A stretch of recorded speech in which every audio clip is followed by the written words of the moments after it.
તો અમે જઈ તો શકીએ સાહેબ. નાના કરી દઈશું, બે રોડ ને બ્રિજ બંને કરી દઈશું. 100% થઈ જ જશે. હા, ખેડૂત કરતાં બીજી સમસ્યા ઘણી હતી. 8-10 ગામને શોર્ટકટ રસ્તો થાય, 5-7 હજાર વસ્તી, 8-10 કિલોમીટર કુતિયાણા થઈને ફરીને જઈએ તો મારે 20 કિલોમીટર થાય. અને વિદ્યાર્થીઓને કાંઈ ભણવા જવા માટે સમસ્યા હતી. પુલ અને રસ્તો થઈ જાય, ટૂંકો રન થઈ જાય, ખેડૂતને સમસ્યા હલ થાય. અને વિદ્યાર્થીઓને 8-10 ગામના બધાને એક સમસ્યા હલ થઈ જાય. તો અમે આ માટે મુખ્યમંત્રીશ્રીને ખૂબ ખૂબ આભાર પાઠવીએ. હું આ ગામનો ખેડૂત છું. આ ગામમાં જે પ્રશ્નનો નિરાકરણ નહોતું આવતું, અમારે પુલ નહોતું બનતું, તો અમે પુલ માટે સ્વાગતમાં મુખ્યમંત્રી સાહેબ પાસે મળવા ગયા. તો મુખ્યમંત્રી સાહેબે અમારી રજૂઆત ખૂબ સાંભળી.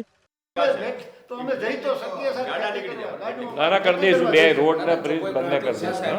100% થઈ જ જશે. હા, ને ખરેખર અકલ્પનીય કહેવાય કે એવડા નાના માણસોને એવડો સ્થાન એટલા નજીકથી સાંભળે ને જે કે અમે અમારી દર્દને પીડા રજૂ કરી, પણ ખરેખર એને જે એટલું જ ધ્યાનથી અમારી વાત સાંભળી કે ભાઈ આ લોકોને એટલા ટાઈમથી એટલી તકલીફ છે ને લોકો આ રીતે જાય એટલી પીડા સહન કરે, તો હવે આનું કંઈક ને કંઈક નિરાકરણ જોઈએ.